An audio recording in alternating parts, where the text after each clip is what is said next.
இந்த எலெக்ஷனும் வருது 96ல்.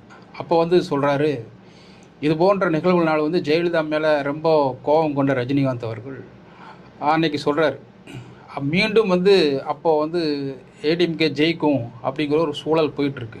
91 to 96 ஜெயலலிதா வந்து முதலாக 5 ஆண்டு காலம் ஆட்சி செய்து பூர்த்தி செய்து அடுத்த தேர்தலை சந்திக்க போகிறாங்க.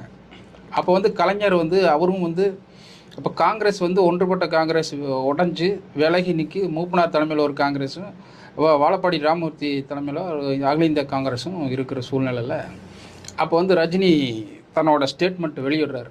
என்னென்னா, மீண்டும் ஜெயலலிதா ஆட்சிக்கு வந்தார், தமிழக மக்களை கடவுளாலும் காப்பாற்ற முடியாது அப்படிங்கிற இந்த ஒரே வரி தான்.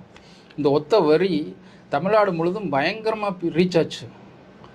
அது சாதாரணமே இல்லை, எல்லாரோட வாயிலையும் இந்த தமிழக மக்களை கடவுளாலும் காப்பாற்ற முடியாது அப்படின்னு எல்லா வாயிலும் சொன்னாங்க.